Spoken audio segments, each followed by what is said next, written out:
Hello and welcome to our Beginners Academy presentation. Tonight, it's going to be a beginner's guide to ARRL Field Day, and in particular, Field Day 2024. And ARRL Field Day is the most popular on-the-air event held annually in the U.S. and Canada on the fourth weekend of June. More than 35,000 radio amateurs gather with their clubs, groups, or simply with friends to operate from remote locations. So it's something I get very excited about personally.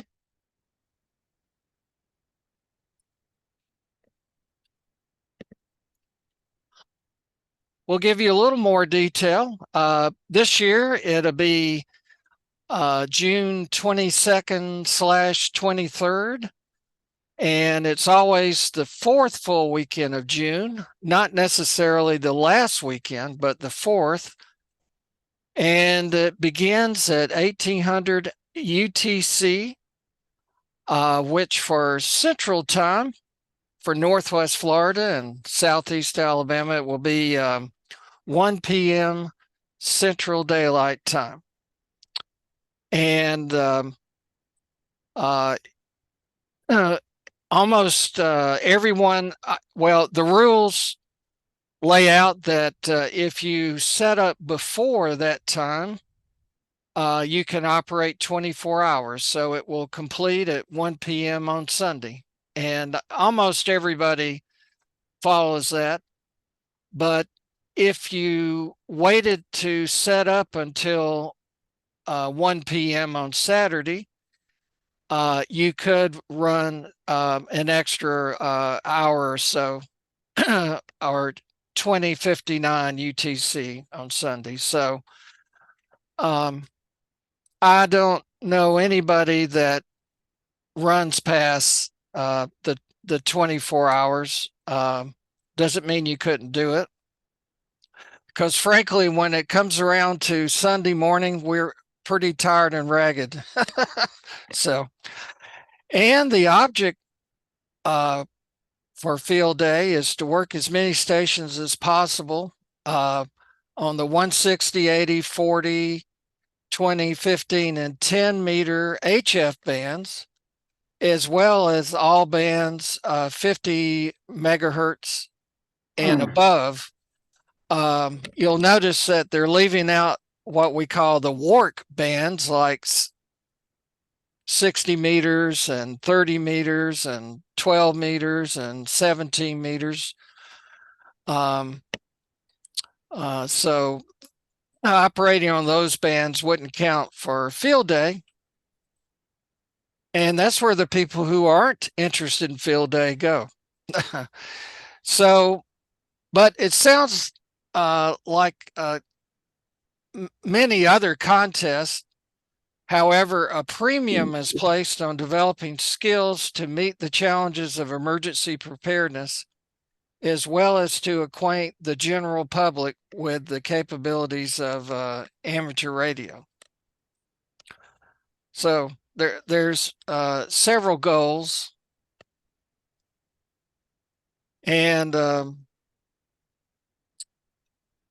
it's an activity we were talking about. Well, I was talking about when I first got started in amateur radio, which was over 50 years ago, and the club here in my hometown let us teenagers go out, and someone for the club dropped off a generator. So they left us teenage ham radio operators all to ourselves. So, but we actually really enjoyed it. So ever since that time, I've always looked forward to field day every year. And in most clubs, there's many clubs across the United States and Canada.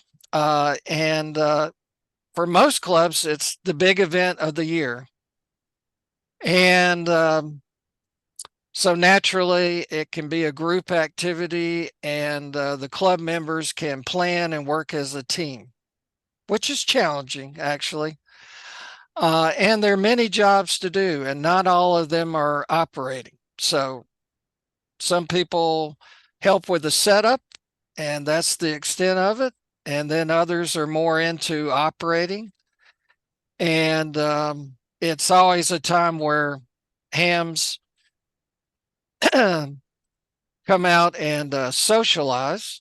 It's a great opportunity for that, and there's usually something good to eat. However, you can operate field day from your home, and we'll talk more about those details as we go along. I have a little video clip here, and we'll it it's a great video, but we're just going to watch the first 30 seconds.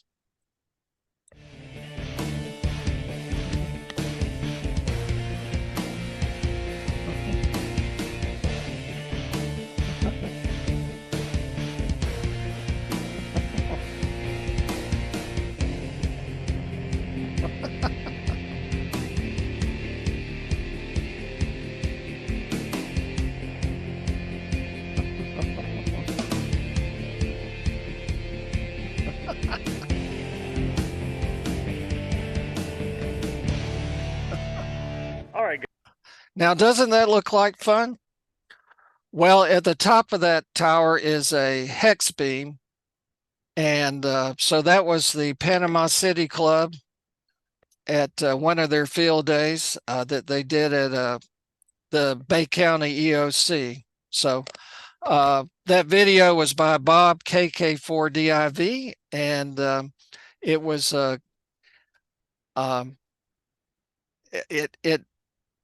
it kind of showed some of the fun that the club was having there. So field day is our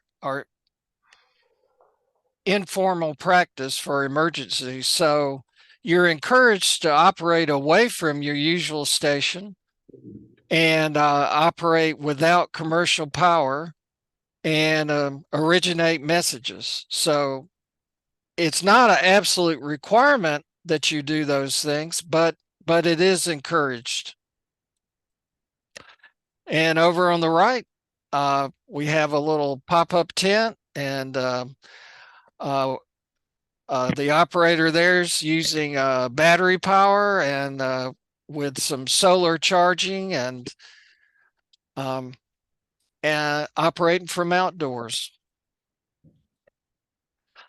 And speaking of outdoors, some folks like getting outdoors and some don't. Well, outdoors in the southeast here, it's usually hot and muggy, but some people like that. So field day is an opportunity to camp out and stay up all night if you like.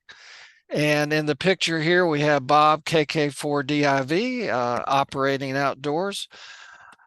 But some rather choose a venue with air conditioning. So some clubs set up that way. So it just depends. You don't have to get out there and sweat, but to me, that's kind of one of my goals is to operate in the field. So so I do plenty of sweating. But if you're going to get out and set up equipment and antennas and all and operate perhaps in the heat, think safety first, stay hydrated, take breaks, use sunscreen if outdoors, and definitely keep antennas well away from power lines. And if there's any climbing of towers, use the appropriate equipment and safety techniques.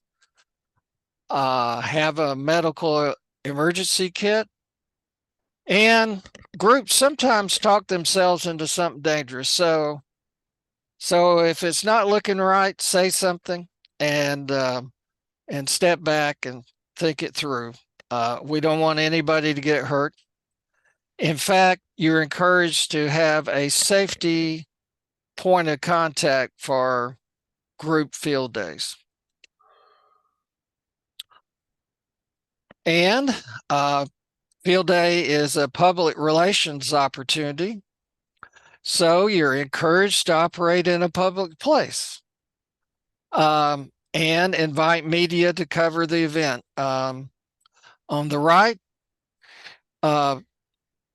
Panama City has had success with inviting the local TV stations and over and make a story about it, and usually plays on Saturday night. And then new people show up on Sunday about when everybody is packing up. So it's not perfect, but it is a great PR opportunity for ham radio. And I'm already noticing it's good if you can get the story out ahead of the weekend. It is definitely good. You can also post your activities or your plans on social media. So field day is not a contest. That's what ARRL says, but it is a contest because you keep score. So, like I said, one of the goals is to make lots of contacts. Actually, it's it depends on the personality and how competitive you are and how much of a challenge you want. So, but the opportunity's there to make as many contacts as you want, because stations are going to be set up all over North America, Canada, and really across the world. So there's a lot of opportunity there, and 24 hours. So, and certainly it builds operating skills. It can help with your emergency operating skills. And many contesters had their first taste of contesting on field day, and then they decided to participate on all the other opportunities for ham radio contests, which is a different subject. But many of them got their first taste of it at a field day, usually in their youth. So, and this is a beginner's guide, and field day is a great opportunity for new hams and prospective hams. Um, um, there are new technicians that maybe aren't familiar with HF, and at field day, it's not exclusively HF, but most of the activity is on high frequency bands. And it just don't miss it. Whether you plan to operate or help, visit the site, because you're going to see all the antennas and radios that the hams bring out. Experienced hams will be there. And it's an opportunity to operate, if you will, even if it's a contact or several.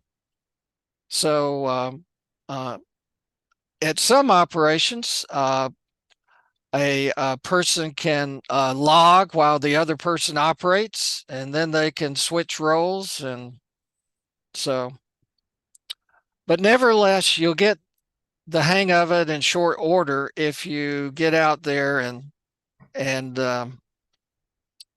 make yourself available to make a few contacts. So the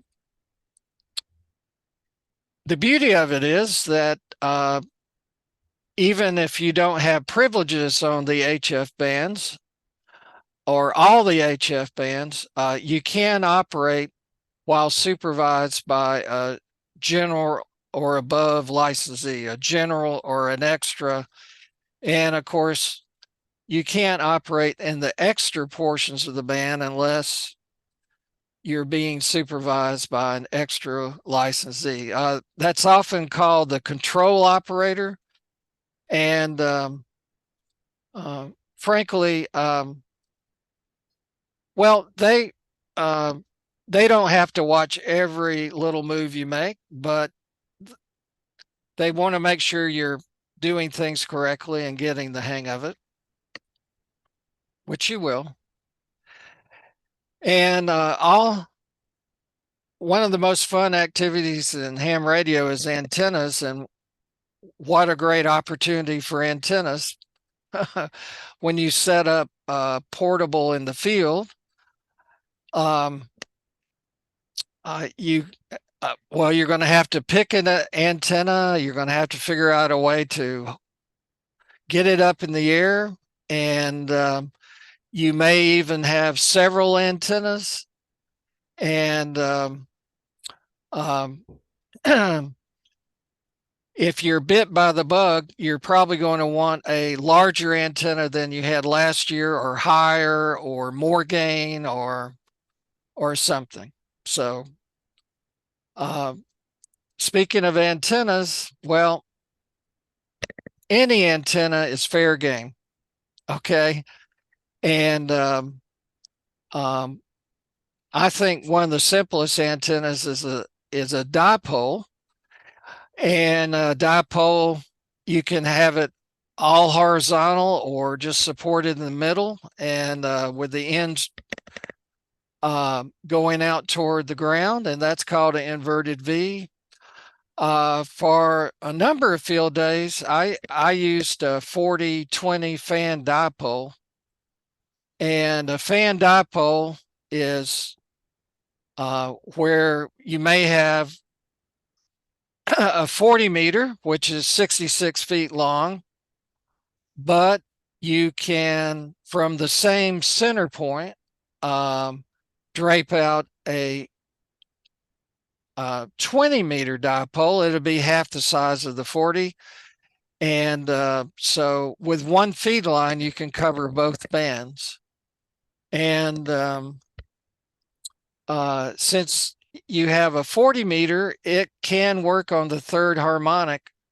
You may need a tuner, but you may be able to get on 15 meters with it. So, the world of antennas includes single band antennas, multi-band antennas, antennas with a tuner. Perhaps your antenna is non-resonant. You make it multi-band with the antenna tuner. And since many of us are operating parks on the air now, that's a big step toward operating field day.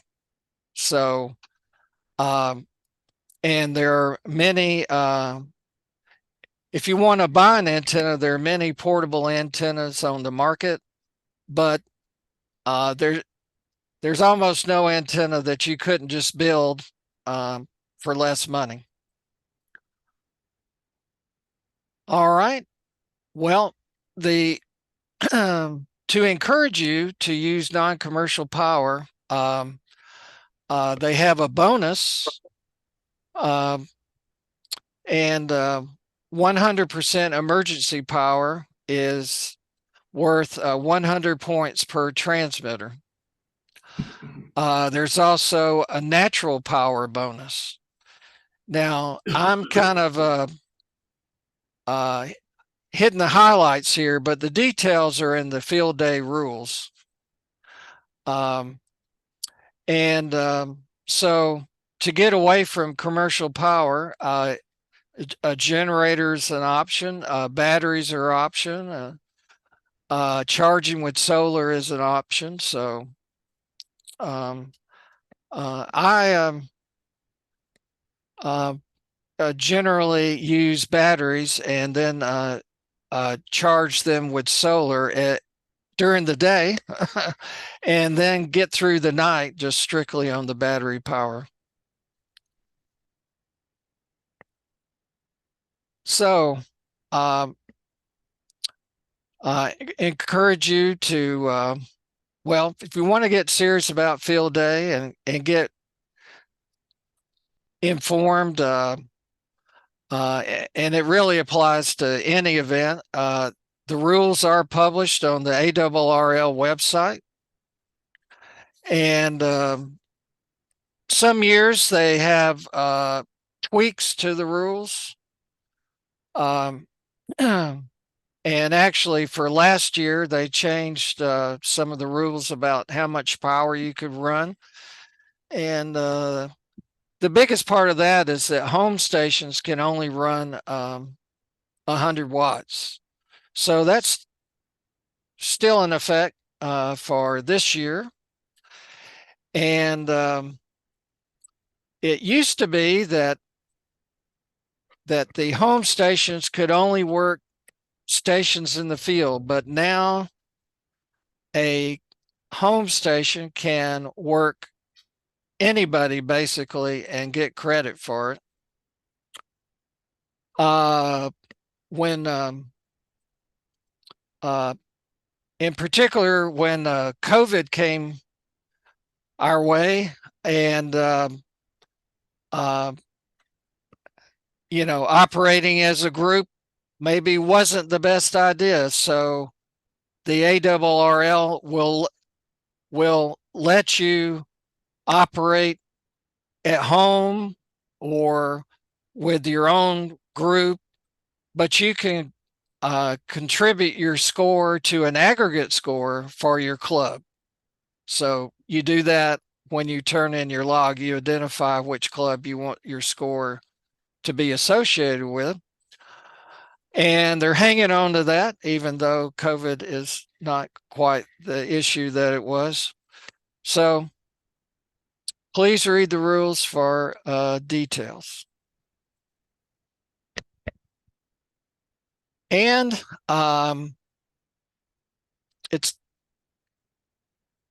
there are different classes, okay?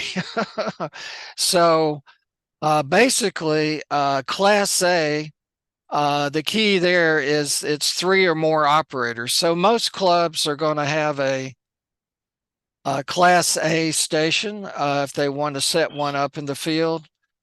And Class A uses 100% emergency power. If you did use some commercial power, they actually have Class A commercial. So you could do that, but you'll be separated out in Class A commercial.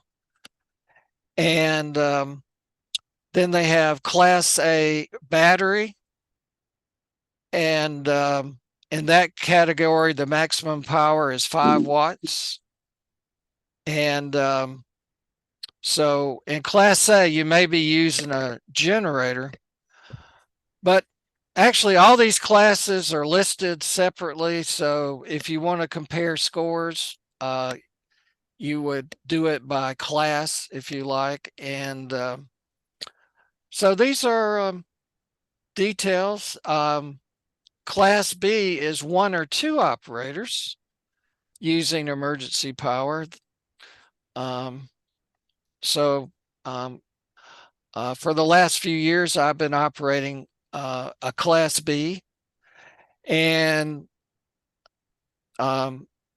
there's a further refinement of Class B battery. So not everybody is a QRP operator, or as they say, low power, but it can be part of the challenge in field day. And frankly, you will be amazed at what you can do at 5 watts. So, and I'll talk more about that, because if you really want to maximize your score, I would recommend running 5 watts. Now, some folks may debate that, but I found it a great way to increase your score if score matters to you. Okay, well, say you prefer to operate from home, you would be a Class D. But if you operate from home on emergency power, you'll be Class E. And I skipped over Class C, which is mobile. And Class F is operating from an established emergency operations center, or EOC. And with the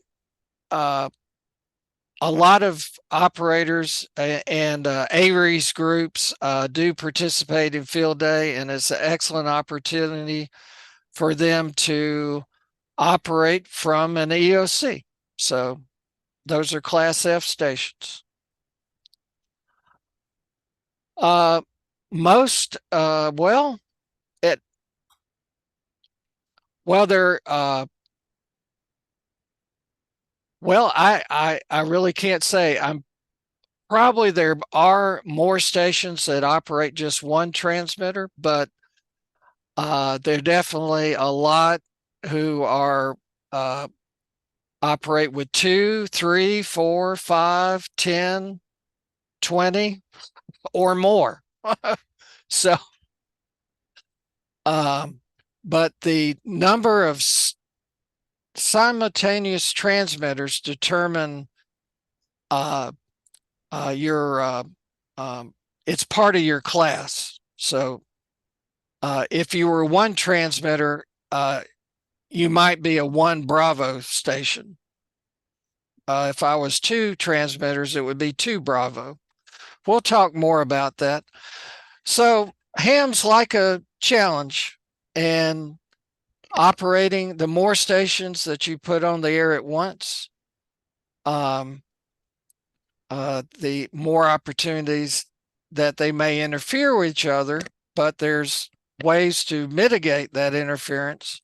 We won't go into the details here, but they do exist. I have operated with a club where we may have had 3 transmitters, but we only had 1 transmitter on a band at a time. Now, you can't have 2 transmitters on the same band and mode at the same time, but you can have 2 transmitters on different modes at the same time.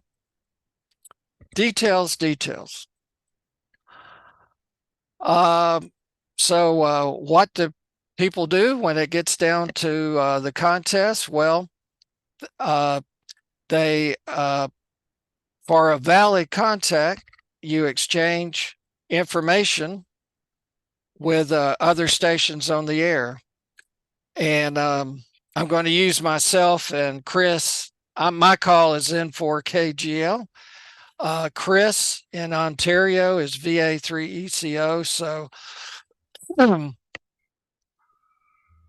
important thing to know is what your class and section is. So if it's 1 transmitter home, you would be a 1 Delta. And Florida has several sections. Panama City's in the northern Florida section. So anyway, it would be, say I'm calling CQ, which is a general call for anybody to call me. CQ Field Day, this is N4KGL. Chris, call me now. I don't know if I can get Chris to play with me, but VA3 ECO may call me, and also N4. Okay. Go ahead, Chris. Now I'm trying to think of how it goes. I go N4KGL, VA3 ECO. Yeah. And that's it for the initial call, right? Well, generally, all you have to say is your call sign. Yeah. Yeah.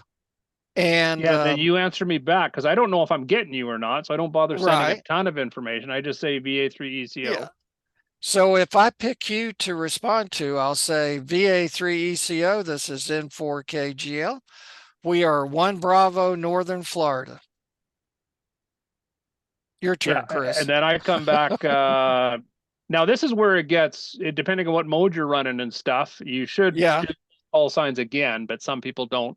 Anyhow, N4KGL, VA3 ECO.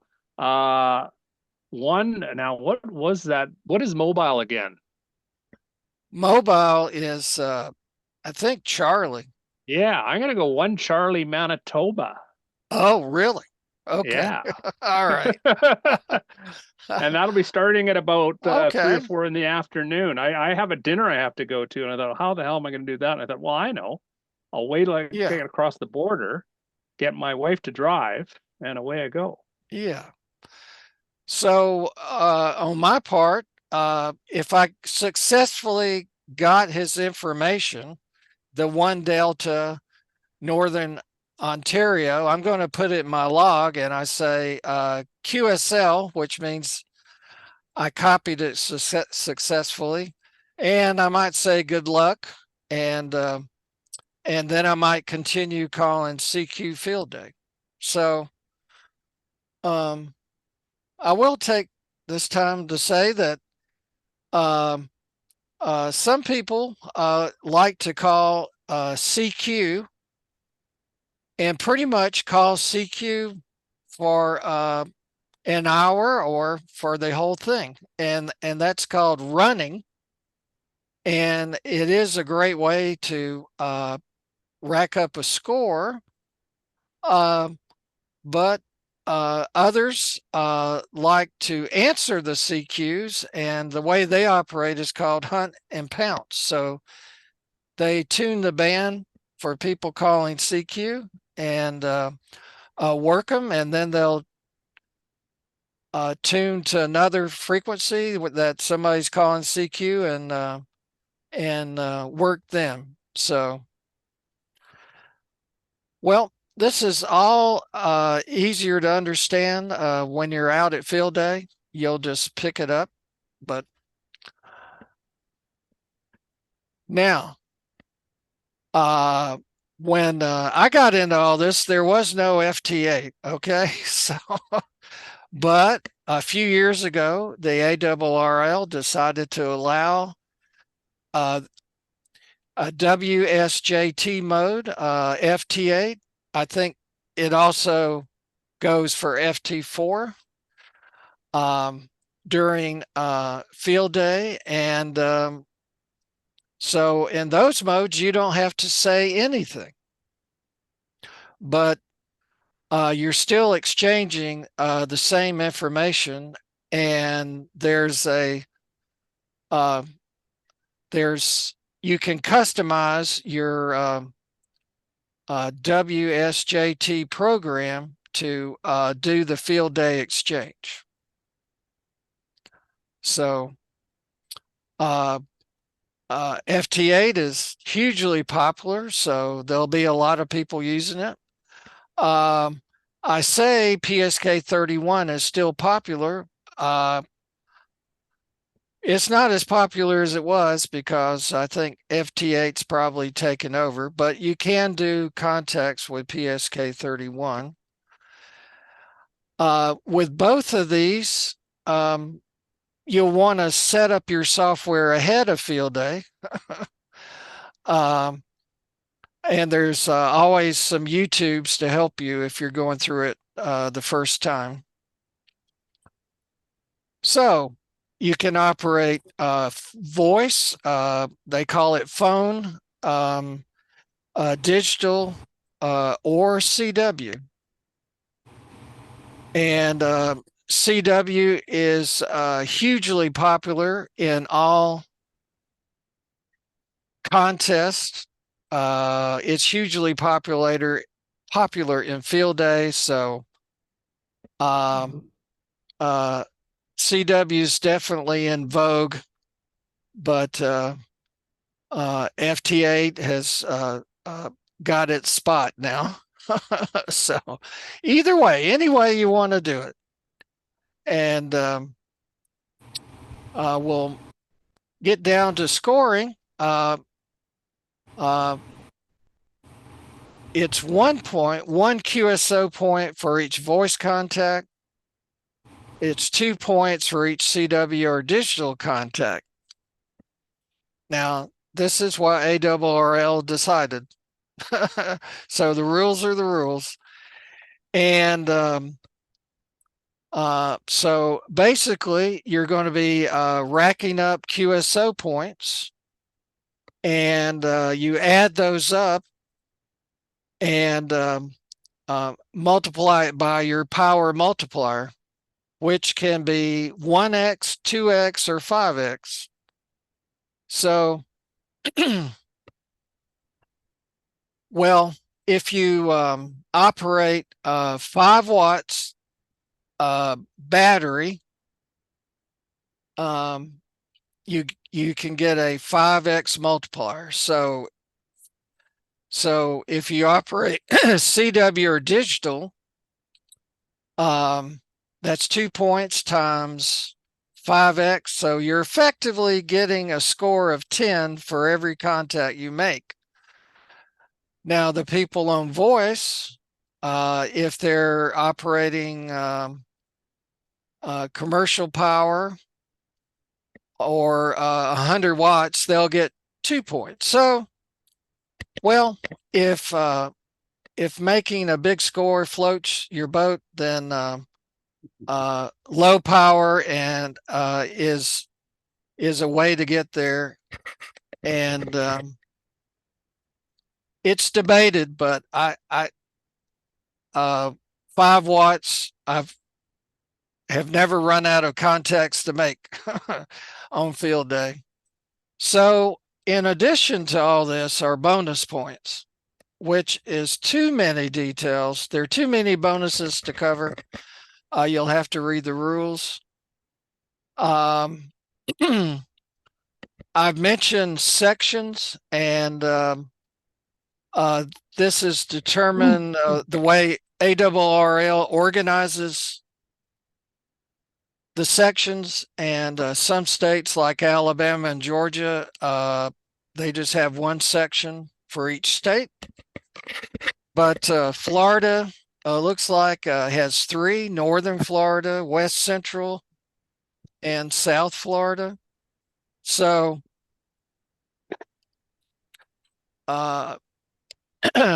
you want, they actually publish a list of all the sections. And when it comes to California, they got lots of them. But to get credit for the contact, you do need to get their section. It's helpful to know what the abbreviation is to put it in the log. And you can also see Hawaii and Guam and some of the islands, and Puerto Rico and Virgin Islands are all in the mix, and Alaska. And you can make contacts out of the country, and those count too. I don't believe you can do field day if you're not in if you're not associated with a U.S. State or possession or whatever, or Canada. But that's a detail. You're not going to have to worry about that. But if you get a call from Venezuela, you'll be able to count the contact. And you put it down as DX, don't you, Greg? That's right. Yeah. All right. Well, we mentioned bonuses, but you can see there's just a cloud of bonuses here for emergency power, media publicity, public location. They really would like you to expose as many people as possible, particularly the public, to ham radio, and point out that it is a valuable service for emergencies. And there's messages. You get credit, bonus credit for sending a message to the section manager. Also, additional messages, you can get 10 points each. Satellite QSOs. Well, the first one you make is 100 points. They don't necessarily encourage it, making a lot of QSOs just because the satellites are limited. Although if you're on a Yeah, linear yeah, and someone's trying to get a contact and no one's answering that person, yeah, you can do a dozen if you want. You know, you can. the linears are far less used, and I've done quite a few that, someone Right. comes on looking for a point or a contact and no one's answering them, so I'll do Yeah, another one, and then I'll do a third, then I'll do a fourth, and just goes on and on. But that's only on the linears. On the FM, stick to one. yeah. Um, well, we talked about messages. Uh, WinLink is an awesome way to generate messages that will leave your site on RF, but then you can get them from a RMS station, I think they call it. On the, you can basically send an email using RF. So this is a great opportunity to polish up your skills for doing things like WinLink. You can also do it other ways. You can pass messages using voice.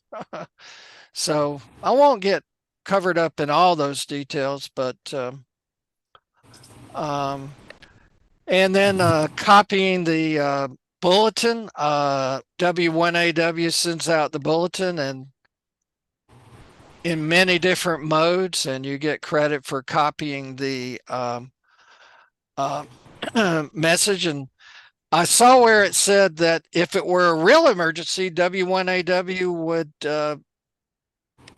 be sending out bulletins that you would copy. So I guess that's why they encourage it. It's a paragraph or so that the message, and you And that's yeah, and that's something you can get a schedule for the in the week right, beforehand and print it out and have it in your pocket. CW for sure. They do it on voice too. And when they do it on voice, they do it very slowly. So even if you've got bad handwriting, you can write it down. Also, I found PSK 31 handy for that. And it'll have a chart showing what times, what frequencies, which mode repeated throughout the whole weekend, right, and it's not too difficult. If you're not up on CW, there's other modes to get it, and it's usually an inspiring message by yeah. W1A. Now, some of these bonuses apply to some classes and not others. So you'll have to get into the rules to determine for your particular class, be it A, B, or C, or through F, what bonuses are available. And this is where, I guess it takes a village, you know, uh, this is where you can really spread the task out and take advantage of people that may have, skills in areas that you don't, and pull it all together for a field day. So field day can be very simple, just making a few contacts, or you can go for the whole enchilada. And so it's really up up to you. Some people don't mess around with bonus points at all, so it's not mandatory. It's a bonus. Um, Now, you know, going to mention a little bit about logging contacts on field day. Logging is something hams do if they want to, just for their general amateur radio operating. And in fact, you could make some contacts on field day and not log them. But if you want a score, and you're definitely encouraged to turn in a log to ARRL, you can do so. So most clubs and individuals do keep a log. I just want to make a point. Can you make a field day contact and not log it? Well, yes, you can. So, uh, well, I'll say for a number of years, I did a paper log, and I really could still do it. But as an option, I can do a log on a computer, and there are several programs that would work, but the N3FJP software, uh, N3FJP makes a log specific for field day. It's very inexpensive, and it's very easy to set up. Um, um, and it will work with connect to your radio and automatically pick up the band and perhaps the mode from your radio. So it's a good way. It's a good way to do the bookkeeping, so to speak.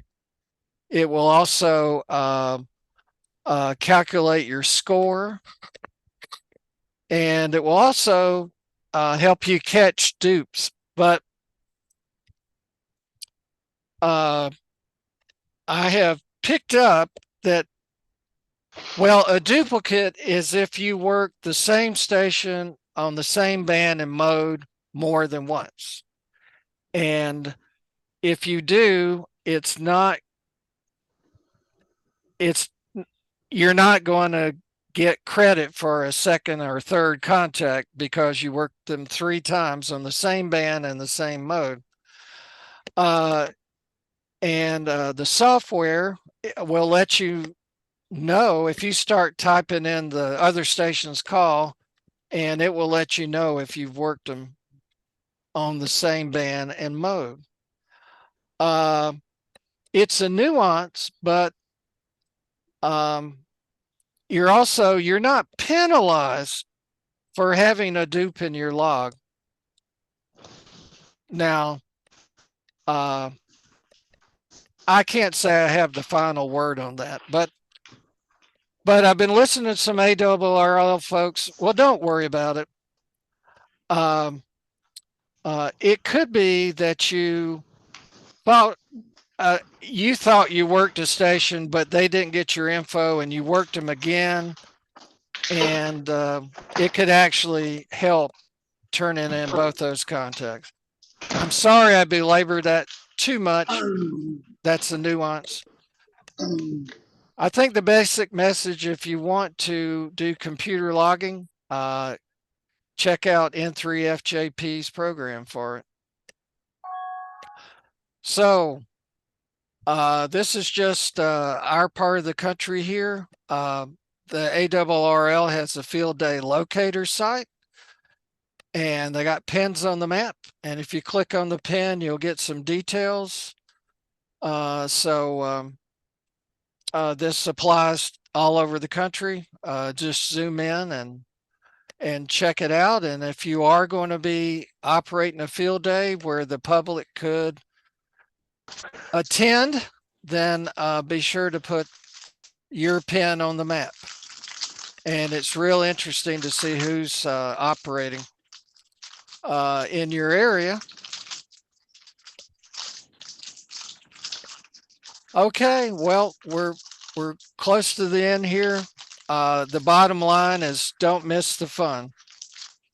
So find a field day that you can join or visit, or do your own field day, or operate field day from your home. I'm getting a crackling noise. I'm sorry, that's me. Okay. All right.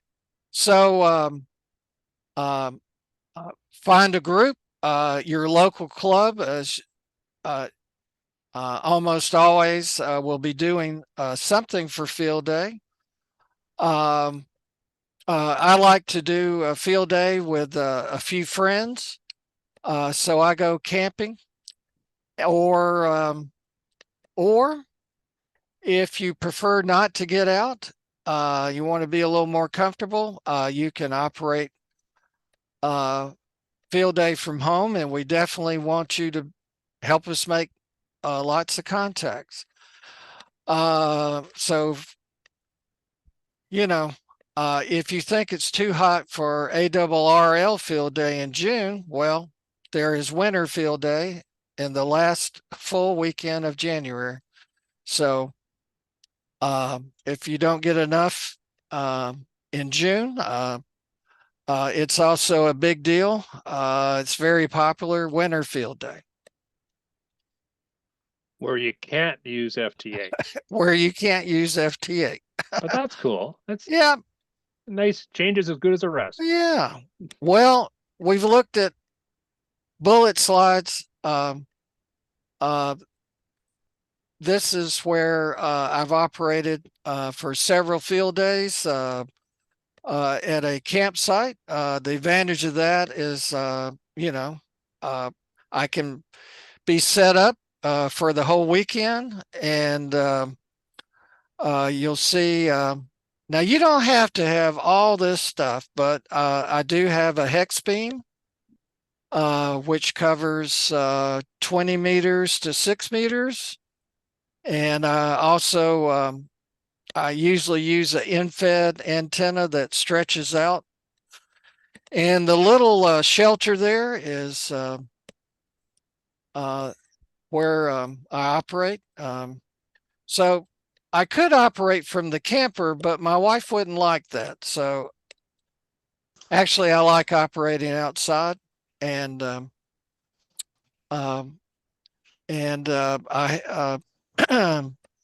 I've been doing a 2 operator field day as Class B, and lately, particularly ARRL field day with 5 watts. Now, if you want to use 100 watts, go right ahead.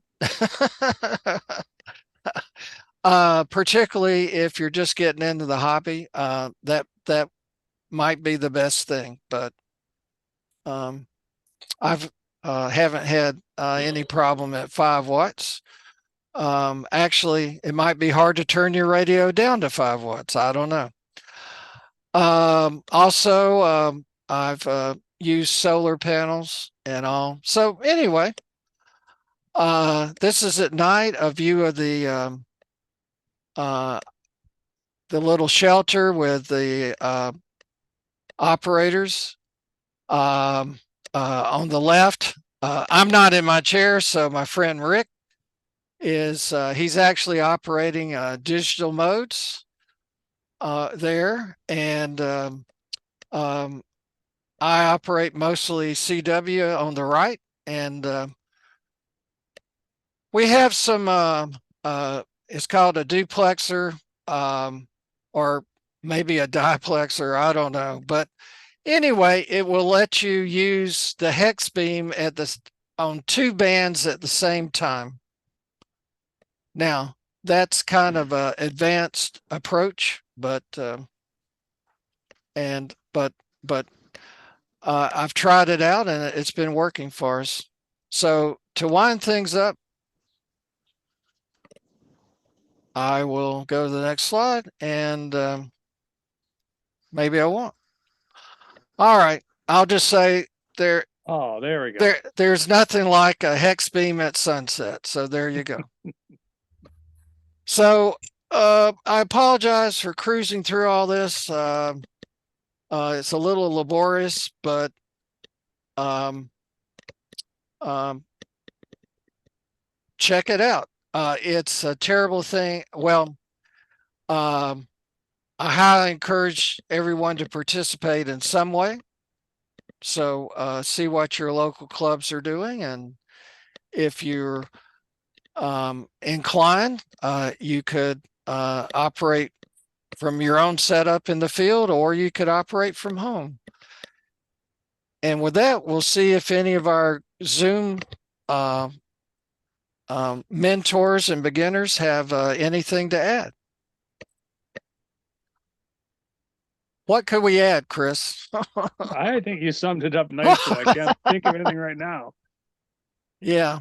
Okay. Well, It's big though, and don't forget to try different bands. You don't get bonus points on this one for it, but it's still interesting to go yeah, up into the higher bands and check right. things out. Well, if you work somebody on voice on 20 meters, you can work them on a different band voice, like 15 meters. So, And their logging software will usually show that if they're working multiple bands, especially if it's a big station. And sometimes by the time you work them on a third band, they'll come back and say, "Hey, thanks for the other two yeah, bands," which is kind of yeah, a feather in your cap. So it's fun that way. yeah. Now, I think it's Whiskey 3. Well, I forget the call name now, but there's usually a group in the DC area that operates 20 transmitters at And there's one once. or two in California too, if I'm not mistaken, that are up in Yep. that number. Yeah. And then the N3 FJP, he operates on field day, so you'll I seem to work him every field day. And the odd time you might bump into Joe Taylor. You never know. Yeah, You and never know. if he's on, he likes to go FT4 instead of FT8. So check that one out. Yeah. All right. Well, I'm excited. The best time to start planning the next field day is the day after field day, but